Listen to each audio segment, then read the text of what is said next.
나는 지금 옳은 모습으로 가고 있다 여기면서 가고 있는 거 아니겠습니까? 아무리 잘못된 삶을 산다 할지라도 그 스스로는 이것이 잘못된 것이 아니라 여기면서 가고 있는 것이라고 보지. 그렇기 때문에 그러한 모습에 있는 그들을 향해서 누군가가 돌을 던져 주어야만 비로소 그 파장으로 인해서 내가 잘못되었다라는 것을 알 수 있게 되는 거지요. 잔잔한 그 모습 속에서는 전혀 자신의 어떠한 그 불의함을 알아갈 수가 없는 겁니다. 이렇게 이 나라 또한 모든 세계가 하나님의 말씀 안에서 바르게 가고 있다 여기는 그 모습 속에 하나님께서 어떠한 그 존재를 들어서 거기에 돌을 던지게 되어지지요. 그 돌을 던지게 되어짐으로 인해서 그 돌을 던진 받게 된 그들은 거기에서 깨닫게 되는 겁니다. 요동하게 되는 거지요. 자신들의 그 모든 것이 아주 견고하게 되어진 그 상태라면 돌을 던지는 그들을 향해서 다시 더 큰 돌을 그 던지는 자를 향해서 던지겠지요. 그러나 그 던짐 받은 그들이 자신의 모습 속에 자신이 그것을 맞고서 내가 잘못되어졌다는 것을 알아가게 되어지면 비로소 돌 던진 자를 향해서 이제 무릎을 꿇게 되는 우리들의 모습이 될 수 있는 겁니다. 그래서 하나님은 우리를 때리시기 위해서 때리시는 것은 없다. 우리를 벌 주시기 위해서 벌하시는 것은 없다. 우리를 멸하시기 위해서 돌 드시는 그 하나님은 아니시다라고 말하는 겁니다. 언제나 우리를 구원해 주시기 위하여 어느 때는 정말로 엄청난 그 파장을 일으키기도 하시고 도저히 감당할 길이 없는 그 모습으로도 인도하고 되시는 그 하나님이신 분 무엇하기 위해서 우리를 구원해 내시기 위해서 그 일을 하고 계시는 거예요. 그래서 우리들은 그러한 일들을 통해서 내가 깨닫게 되어질 때 비로소 하나님께서 이렇게 나를 부르시고 계셨구나를 듣게 되는 거지요. 자, 요한계시록 6장 14절부터 잠시 봅니다. 하늘은 두루마리가 말리는 것 같이 떠나가고 각 산과 섬이 제 자리에서 옮겨짐에 땅의 임금들과 왕족들과 장군들과 부자들과 강한 자들과 모든 종들과 자유인이 굴과 산들의 바위 틈에 숨어 산들과 바위에게 말하되 우리 위에 떨어져서 보좌에 앉으신 이의 얼굴에서와 그 어린 양의 진노에서 우리를 가리라. 그들의 진노의 큰 날이 이르렀으니 누가 능히 서리요 하더라. 이 말을 우리가 보게 되어졌을 때에 참 재앙이 그들에게 임했네 라고 우리는 볼 수 있습니다. 분명히 재앙이 그들에게 심판이 내려진 것이 사실이지요. 좀 전에도 말씀을 드린 것처럼 내가 견고하게 서 있는 그 상태 속에서 누군가가 나에게 돌을 던지게 되어지면 그 돌 던진 자를 향해서 나는 더 큰 돌로 던진다고 했습니다. 내가 견고하게 서 있는 그 상태에서는. 근데 여기에도 분명히 말합니다. 하나님께서 그들에게 돌 던진 그 상태를 이들은 알게 된 거예요. 무엇을 알게 된 거지요? 자신들이 가지고 있는 상태가 자신들이 가지고 있는 그 신앙과 자신들이 가지고 있는 말씀의 상태가 옳지 않다는 것을 알게 된 겁니다. 그러면 좀 전에 말씀을 드린 것처럼 하나님께서는 벌 주시기 위해서 벌을 하시는 분이 아니라고 말씀을 드렸던 것처럼 분명히 하나님께서는 나를 구원해 내시기 위하여 돌을 들으시는 그 모습이라고 했습니다. 그러면 이들이 그 하나님께서 내리시는 그 심판, 그것을 알게 되어지는 그 모습이 바로 이러한 상태 아니겠느냐는 거지요. 자신들의 죄가 너무나 중하고 자신들의 행하는 그 모든 것들이 너무나 옳지 않은 것을 깨닫게 되어지니까 하나님의 심판을 피할 길이 없었다는 겁니다. 그 하나님의 심판이 얼마나 중요한지 정말로 흔적도 남지 않는 그 모습으로 멸하신다는 겁니다. 그렇기 때문에 자신들이 가지고 있었던 모든 것을 들어서 자신들을 보호하려고 하고 있었던 이들의 모든 것 아니겠습니까? 자신들이 믿고 있었던, 자신들이 의지하고 있었던 그 신을 들어 나를 보호해달라. 저 능한 저 하나님의 그 심판을 나에는 도저히 견딜 수가 없으니 지금까지 내가 믿었던, 지금까지 내가 알고 있었던 그 모든 것들을 통해서 자신들이 보호함을 받으려고 하고 있는 이러한 모습을 보게 되는 겁니다. 그러니까 하나님이 하나님 되심을 이제 비로소 느낄 수 있는 이들의 상태가 되어지는 것이요. 그들의 진노의 큰 날이 이르렀으니 누가 능히 서리요 하더라. 감히 하나님의 심판 앞에 설 자가 없다는 겁니다. 자, 다시 한번 말씀을 드립니다. 하나님께서는 예수를 그 십자가에다가 죽이시는 거지요. 이게 하나님께서 심판하시는 유일한 방법입니다. 그러면 이 세상 사람들은 그 예수가 십자가에 죽는 그 모습을 보며 환호성을 쳤지요. 저가 옳지 않은 그 모습으로 하나님의 말씀을 전하더니 이렇게 저렇게 죽고 있구나. 그래서 환호성을 쳤습니다. 그러나 그 하나님께서는 그 예수의 죽음이라는 그 죽음으로 이 세상을 향해서 뭘 하는 겁니까? 돌을 던지는 거예요. 예수의 그 죽음을 우리를 향해서 던지고 있는 거예요. 그래서 수많은 사람들은 그 예수의 죽음을 보며 환호성을 쳤지만 진정 그 예수의 죽음을 알아보게 되어지는 자들은 내가 어찌할꼬 그러한 모습으로 그 죽음을 내가 죽어야 될 그 죽음으로 바라보게 되어지게 되는 것이죠. 그러므로 그 하나님이 던진 그 돌이 누구에게는 거친 돌이 되겠지만 누구에게는 구원의 돌이 되어지는 그 사실이 되어지는 거예요. 요한계시록은 이러한 맥락 속에서 우리들에게 이것을 알게 해 주시기 위해서 말씀해 주시는 말씀들인 겁니다. 누구를 벌하시기 위해서 이렇게 말씀해 주시는 것이 아니에요. 너희가 정말 너희 상태의 너의 모습들을 깨닫게 되어지는 그 모습이 곧 하나님께서 이렇게 말씀해 주신 이유다. 그러면 너희를 구원해 주시기 위해서 내가 이렇게 하고 있는 것이다 라는 것을 더 명확한 사실로 알게 해주시는 것이 요한계시록이라는 겁니다. 그렇게 되어진 그 모습 속에서 이 일 후에 내가 내 천사가 땅 내 모퉁이에 선 것을 보니 땅의 사방에 바람을 붙잡아 바람으로 하여금 땅에나 바다나 각종 나무에 불지 못하게 하더라. 어떠한 상태라고 볼 수가 있겠습니까? 하나님의 그 일하심이 분명하게 나타나고 있는데 땅의 것을 가지고 있었던 그 존재들, 그 능력자들은 자신들이 가지고 있는 그것으로 인해서 아직도 목매고 있는 사실의 모습을 이렇게 보게 되어지는 겁니다. 또 보면 다른 천사가 살아 계신 하나님의 일을 가지고 해 돋는 데로부터 올라와 땅과 바다를 해롭게 할 권세를 받은 네 천사를 향하여 큰 소리로 외쳐 이르되 우리가 우리 하나님의 종들의 이마에 인치기까지 땅이나 바다나 나무들을 해하지 말라 하더라.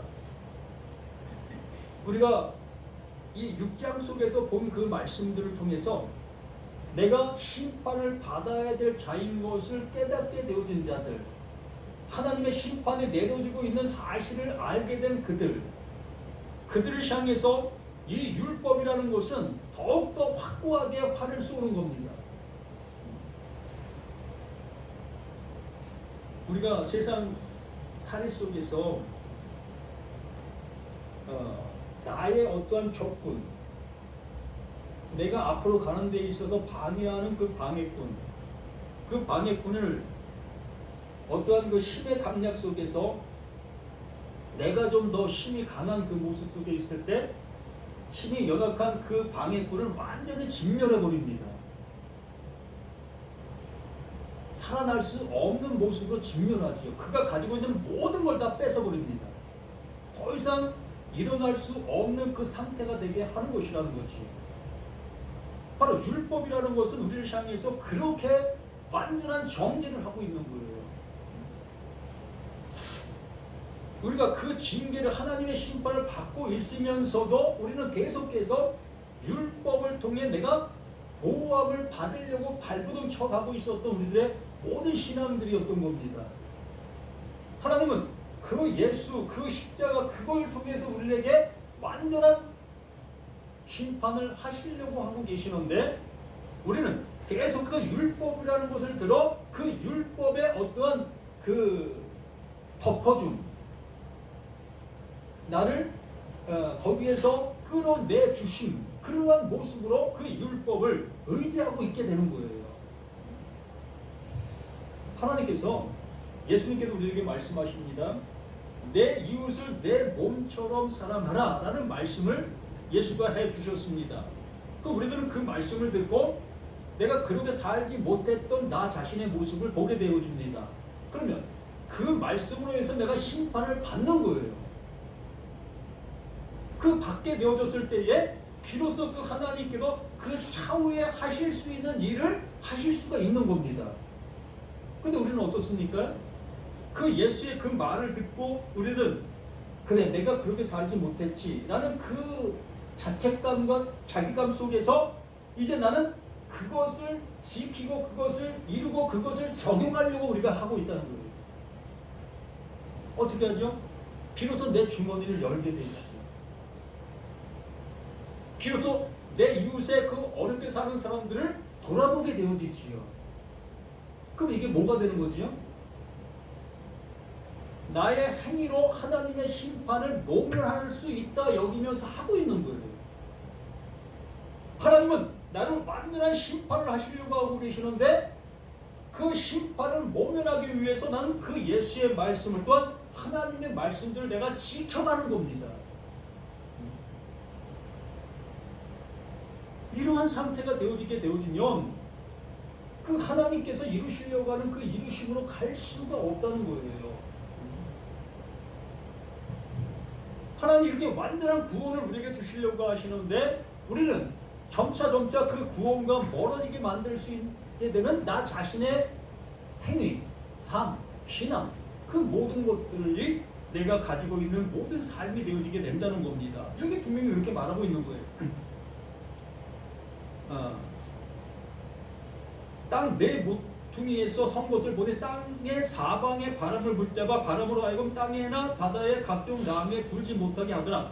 또 봄에 다른 천사가 살아계신 하나님의 인을 가지고 해 돋는 데부터 올라와서 땅과 바다를 해롭게 할 권세를 받은 네 천사를 향하여 큰 소리를 외쳐 이르되, 우리가 우리 하나님의 종들의 이마에 인치기까지 땅이나 바다나 나무를 해하지 말라 하더라. 그 예수의 그 죽음으로 모든 것이 완성되어짐을 알게 해주시는 거예요. 우리의 노력으로 가능한 것이 아니고 우리의 어떠한 모습으로 되어지는 것이 아니라 오직 그 하나님께서 이루시는 그 이루심으로 인해서만이 온전케 되어질 수 있다라는 사실을 이렇게 말씀해 주시고 있는 이 모든 말씀들인 겁니다.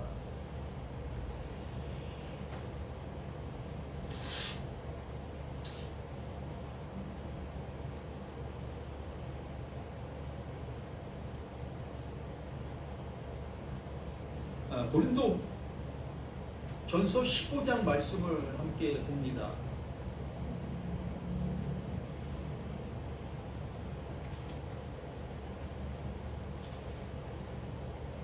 이 51절부터 한번 보면, 보라 내가 너에게 비밀을 말하노니 우리가 다 잠잘 것이 아니요 마지막 나팔의 순식간에 호련히 다 변화되리니, 이 마지막 나팔 속에서 모든 것이 변화되는 그 모습으로 이끌어 주시고 계십니다. 이 마지막 나팔은 우리 주 예수 그 그리스도의 그 은혜가 나에게 알게 되어지는 그 순간의 모습인 겁니다.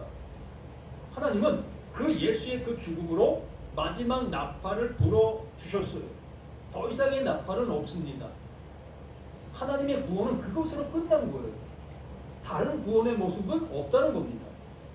이렇게 그 하나님께서 이것을 완전하게 이루신 그 모습 속에서 이것의 은혜, 이것의 이루어짐의 그 은혜를 우리들에게 이루어 주시려고 하고 계시는 거예요.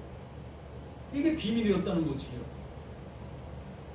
나팔 수가 나면 죽은 자들이 썩지 아니할 것으로 다시 살아나고 우리도 변화되리라. 그 죽음으로 인해서 우리가 함께 죽게 되어지니 그 하나님의 그 예수를 살리심의 그 모습으로 우리 또한 똑같이 그 은혜로 살리시는 그 모습, 이게 죽지 아니할 것으로 있게 되는 거예요.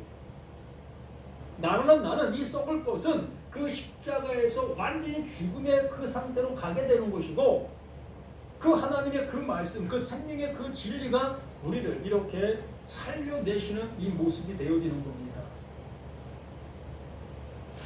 이 썩을 것이 썩지 아니함을 입고 이 죽을 것이 죽지 아니함을 입을 때에는 사망을 삼키고 이기리라고 기록된 말씀이 이루어지리라. 사망아, 너희 승리가 어디 있느냐? 사망아, 내가 쏘는 것이 어디 있느냐? 죽었잖아요. 그 사망이 쏘게 되어진 그 쏘음을 막고 죽었잖아요. 죽은 그 시체를 향해서 또 화살을 쏠 이유가 있습니까? 완전한 죽음을 얘기하는 거예요.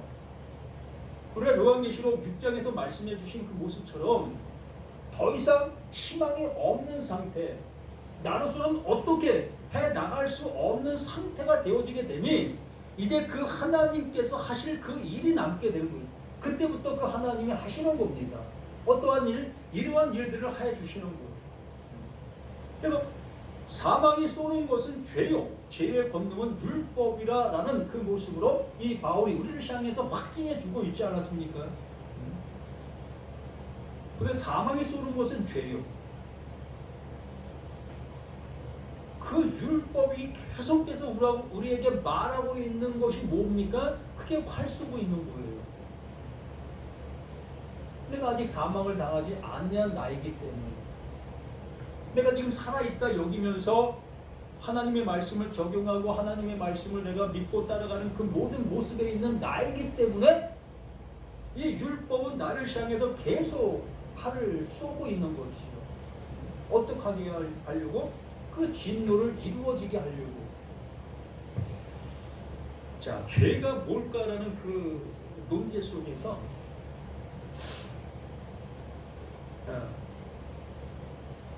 하나님은 한 말을 합니다. 하나님의 말은 하나님의 말 하나밖에 없어요. 그 말이 떨어지는 순간 하나가 둘로 쪼개지는 거예요. 그 보이지 않는 그 존재가 말하시는 그 말로 인해서 보이는 존재가 나타나게 되는 거예요. 그러므로 하나가 어떻게 된 겁니까? 둘로 쪼개진 그것이다 라고 얘기를 하는 거지요. 그리고 둘로 쪼개진 그 상태가 그게 죄예요. 그래서 율법은 둘로 쪼개진 사실에 나타난 근거이지요. 그래서 둘로 쪼개진 그 둘을 향해서 이 율법은 계속해서 하나 되게 하려고 하는 말로 계속 말하는 거예요. 율법은 뭐라고 합니까? 하나 하지 말라라는 그 말로 계속 하고 있는 겁니다. 무엇하게 하시려고? 하나 되게 해 주려고. 근데 우리는 이미 떨어져 있는 나, 둘이 되어져 있는 나는 그 하나 되게 하려고 하는 말을 듣고 내가 하나 되려고 하고 있다는 거예요. 근데 우리 둘로 쪼개져 있는 나, 하나님과 분리되어져 있는 나는 절대로 내 스스로, 내 힘으로, 내 능력으로 하나님과 하나 될 수가 없다는 거예요. 왜 그렇지요? 하나님의 말씀에 놓으신 말씀으로 뿌려 놓으신 거기 때문에, 하나님의 입에서 이미 나간 말씀들이기 때문에. 그러므로 그 말한 자가 그 말을 책임질 수밖에 없는 거예요. 이미 떠난 그 말이 스스로 뭔가를 이룰 수가 없다는 얘기입니다. 하나님 그 말씀해 주신 그 말이 떠져서 뭔가 이루어졌다면 그 이루어진 것의 결과를 그 하나님이 책임지시는 거, 하나님께서 이루시는 겁니다. 그걸 온전케 하신다라고 얘기를 하는 거지. 그렇게 하기 위해서 그 예수를 그 십자가에 죽게 하신 거예요. 무엇을 하기 위해서? 떠난 그 말을 다시 하나 되게 하시기 위해서. 그럼 그 하나님과 분리된 그 상태가 죄다라는 그 명제를 우리가 명확하게 알게 되어지면 비로소 그 죄가 그 율법으로 인해서 완전한 쏘임을 받게 되어지고 정죄를 받게 되어지고 정죄받은 나, 그 떨어진 나는 그 십자가에서 완전히 죽은 자가 되어지게 되니 여기서 말하는 것처럼 사망에 쏘는 것은 죄의 권능은 율법이라 우리 주 예수 그리스도로 말미암아 우리에게 승리를 주시는 하나님께 감사한다. 이게 완성이에요. 이게 하나님의 일하심의 결과가 되는 겁니다. 여기 우리 노력이 있습니까?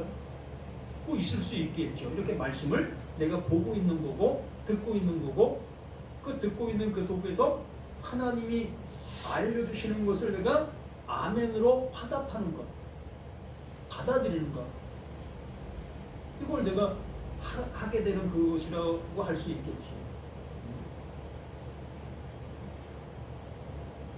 그러므로 내 사랑하는 형제들아 결실하며 흔들지 말고 항상 주의 일에 더욱 힘쓰는 자들이 되라. 주의 일에 힘쓰는 자들이 되라는 이러한 이 번역상의 표현을 우리가 보게 되면서 그렇지 우리가 이렇게 열심히 해야지 라는 모습으로만 이 말씀들을 볼 수밖에 없는 거예요. 왜? 나는 아직도 그 율법의 쏘임을 받지 않고 죽임을 당하지 않은 상태이기 때문에 그래요.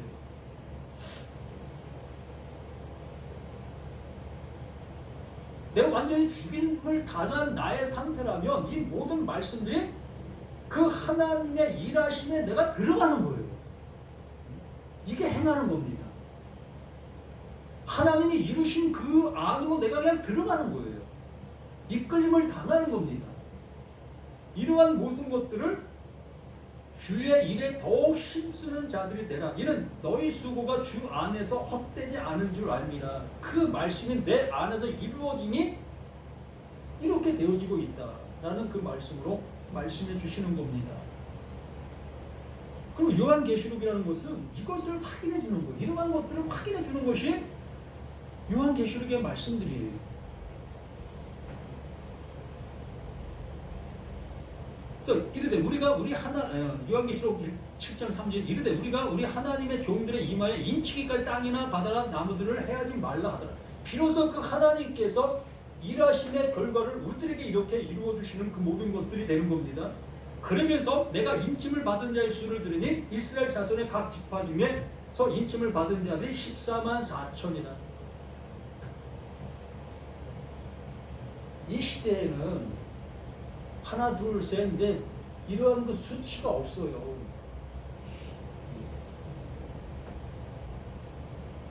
그래서 시브리어나 헬라어나 그 단어들 속에 그 철자들 속에 음가를 담아 놓았습니다. 우리가 한문을 보고 있는 것처럼 마찬가지로 한문이 우리 눈에 보이는 글자가 아니라 그 안에 담겨 있는 내용이 그 글의 모든 것들로 우리는 알고 있지 않았겠습니까? 그와 마찬가지로 이 모든 것들 또한 그 말 안에 하나님께서 말씀하시려고 하는 내용이 담겨 있는 거예요. 14만 4천이라는 그 말에 14만 4천을 얘기를 하는 것이 아니라 그 14만 4천이라는 그 말 안에 담겨 있는 내용을 말하는 거예요. 이건 완전한 그 상태를 얘기를 하는 겁니다. 하나님께서 말씀해 주시고 그 예수를 통해서 이루어오는 그것이 완전한 것이라는 것을 증명하고 있는 거예요. 그게 구원이고 그게 아들이고 그게 생명이고 그게 진리다. 이 얘기를 하는 그것이 14만 4천이라는 그 말이라는 겁니다. 이 숫자를 가지고 우리가 논란하고 있다면 우리는 하나님의 말씀을 전혀 못 알아듣고 있고 이 말로 내가 쏘임을 받는 거예요. 지금 이게 율법이 되어 이 율법이 나를 지금 화를 쏘고 있는 겁니다. 그래서 나는 어떻게 합니까? 14만 4천 속에 들어가려고 발버둥 칠 수밖에 해요. 그곳을 향해서 내 발걸음이 옮겨질 수밖에 해요. 왜요? 그게 율법이니까. 율법이 지금 나를 향해 활을 쏘는데 그 활을 맞을 사람이 있겠습니까? 다 도망가야지. 그 도망가는 그것이 뭡니까? 14만 4천에 들어가려고 발버둥치는 게 그게 이 율법의 활시울에 맞지 아니하려고 하고 있는 그들의 모습인 거예요. 우리는 이미 맞았잖아요. 이미 죄의 권능, 그 율법으로 내가 완전히 죽임을 당한 내가 됐잖아요. 그러므로 이제 죽임을 당한 자에게는 그 하나님이 이루실 그 완전만 우리들에게 남아 있는 것이 되는 거죠. 그래서 14만 4천 이제 완전한 아들, 그 시기가 온전함으로 이루어진 그 상태, 아들이 온전함으로 나타난 그 상태, 예수가 그 죽으심의 그 모든 것들을 이루셨는데 그 이름이 누구에게 적용돼 누구에게 이루어지는 것, 바로 그게 나에게 이루어지는 그 사실이 바로 14만 4천인 거예요.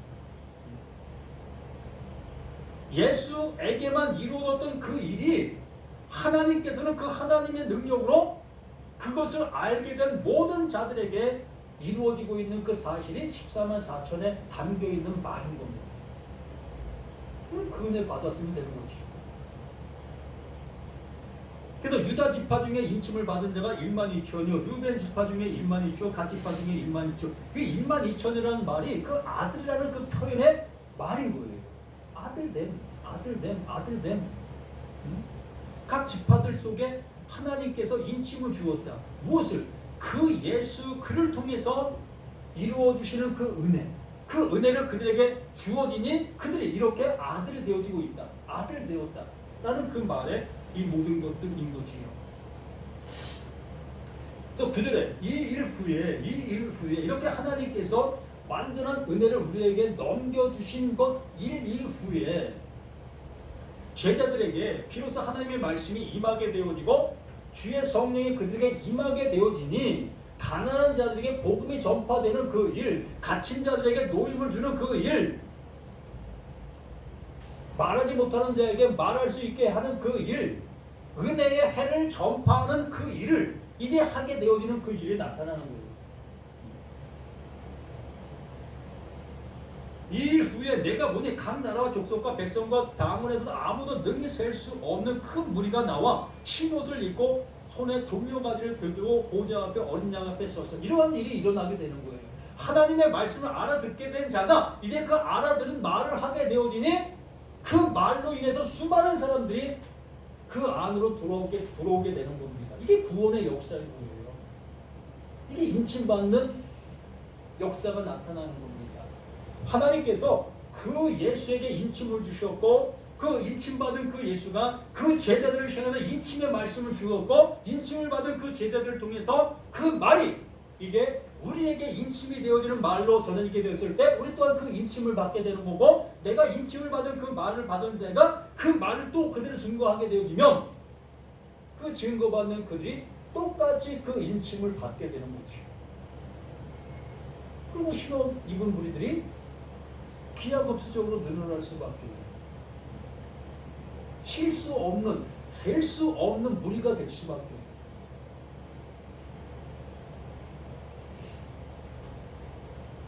이 일 후에 내가 보니 각 나라와 족속과 백성과 방언에 아무도 능히 셀 수 없는 큰 무리가 나와 흰 옷을 입고 손에 종려가지를 들고 보좌 앞 어린 양 앞에 서서 큰 소리 외쳐 이르되 구원하시니 보좌에 앉으신 우리 하나님과 어린 양에게 있도다.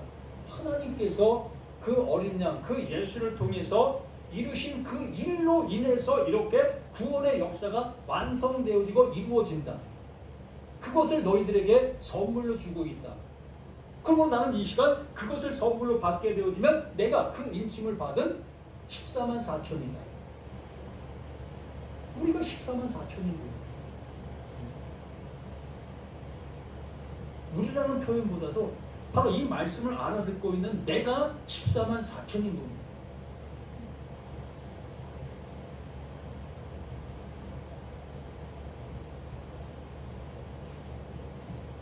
실제 모든 천사가 보좌와 장로들과 내 생물의 주위에 서 있다가 보좌 앞에 엎드려 얼굴을 대고 하나님께 경배하여 이르되 아멘 찬송과 영광과 지혜와 감사와 존귀와 권능과 힘이 우리 하나님께 세세토록 있을지어다. 아멘 하더라. 내게 이루어진 사실을 보니 이것이 내가 이룬 것이 아니라 오직 그 하나님께서 일하심의 결과로 내게 이루어진 것을 알게 되어지게 된다는 거예요.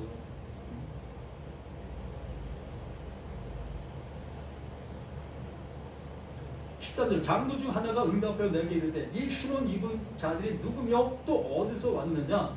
내가 말하기를 내 주여 당신이 아시나이다 하니 그가 나에게 이르되 이는 큰 환난에서 나오는 자들인데 어린 양의 피에 그 옷을 씻어 시게 하였느니라. 아멘.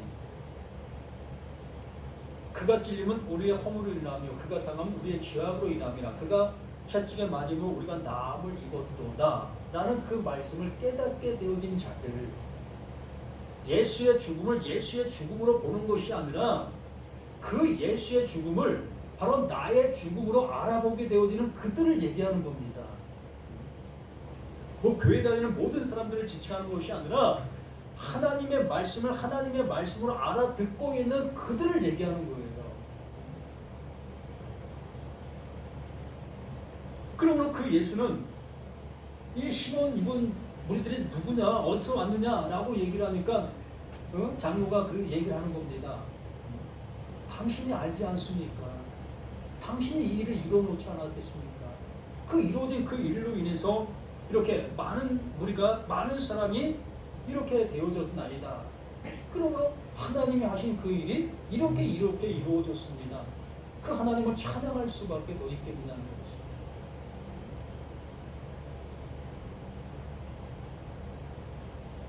그러므로 15절에 그러므로 그들이 하나님의 보좌 앞에 있고 또 그의 성전에서 밤낮 하나님을 섬기네.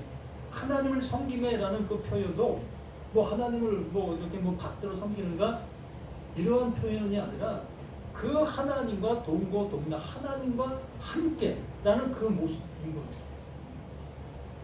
그 하나님이 우리 안에 내 안에 함께하고 있는 그 모습인데 뭘 섬기기?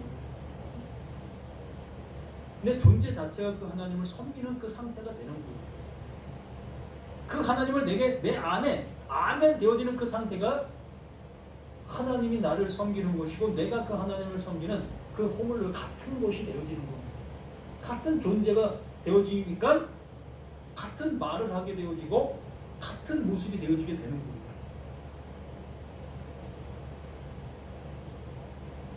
심지어 그들이 다시는 줄이지도 아니하며 목마르지도 아니하고 해나 아무 뜨거운 기운에 상하지도 아니하리니 이러한 말씀이 이제 응할 수밖에 없는 거예요. 줄이지도 아니하고 목마르지도 아니한다는 그 의미는 이제 하나님의 말씀이 무엇을 말하는지를 알아듣게 되어지니 어떤 말씀을 본다 할지라도 그 말씀으로 인해서 우리가 좌우되지 아니한다는 얘기예요. 단편적인 예로 한번 들어본다면 내가 배가 너무 고픕니다. 그래서 집에 들어가니까 아주 그냥 밥상이 잘 차려져 있습니다. 밥도 그냥 그 사발 위로 더 하나 올라가는 그 상태가 되어 있습니다. 그래서 그걸 아주 맛있게 먹었어요. 그러면 내 배가 채워졌잖아요.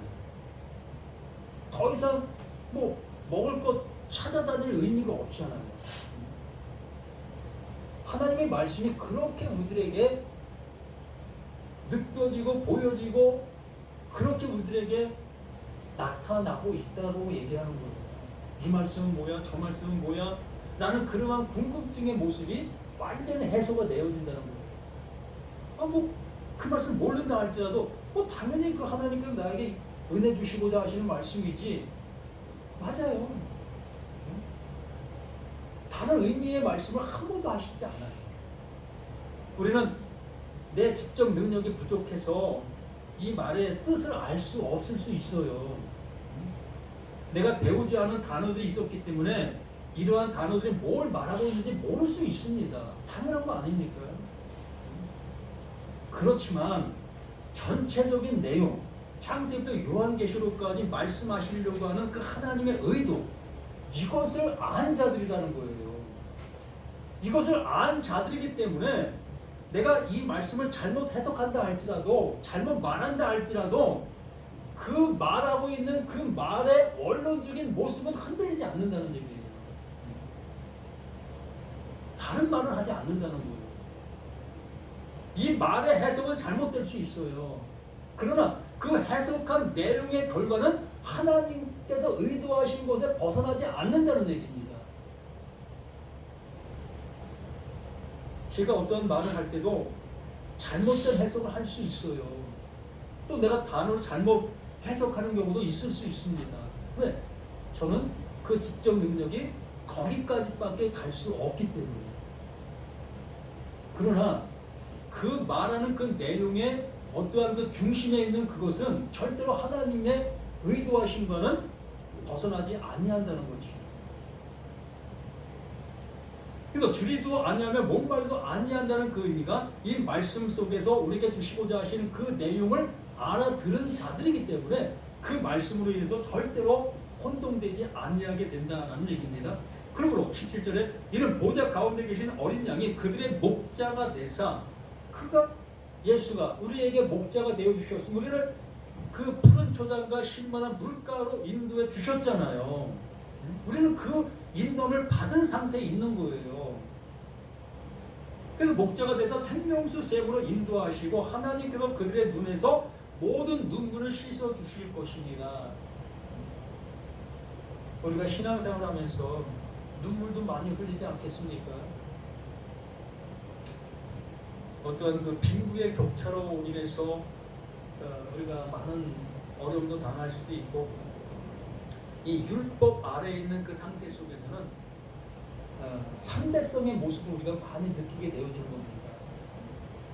그래서 상대성의 모습이다 보니까 어느 때는 눈물도 짓고 나의 없음을 한탄하게도 되고 나의 여러 가지 모습을 자책하게도 되고 그런 모습들이 될 수밖에 없잖아요. 그러나 비로소 예수가 나의 목자가 되시고 하나님께서 말씀해 주신 말씀의 그 결론을 이제 내가 가진 자가 되어지니까 이제 세상의 어떠한 것들로 인해서 눈물을 흘릴 필요가 없다는 거예요. 야, 누가 교회에 1억을 헌금했어? 그러면 내가 율법 아래 있을 때는 야, 나도 그렇게 해야 되는데 참 내가 그렇게 했어야 되는데 난 아직 그런 것이 되지 못했어. 그래서 눈물 짓는 거잖아요. 나도 하고 싶은데 내가 할 수 없는 그 상황이다 보니까 그거 눈물 짓을 수밖에 없잖아요. 그 율법 아래 있는 사람들의 모습이 그러한 거예요. 그런데 이제는 우리는 이미 하나님의 그 모든 것을 받은 자들이 되기 때문에 그런 곳에 매여 있을 이유가 없다는 겁니다. 뭐 나 자신의 모든 것이 그 하나님 안에 있는데 뭐 드리고 안 드리고 무슨 상관이 있습니까? 그래서 우리는 그 하나님께로부터 눈물을 씻김 받은 나, 아직도 내가 이 말씀을 보면서 교회 생활을 하면서 아직도 이러한 모습에 좌우되고 있다면 좀 더 우리들이 생각해 봐야 될 우리 자신들의 신앙의 모습이라는 것을 한 번 더 생각해 보시기 바랍니다.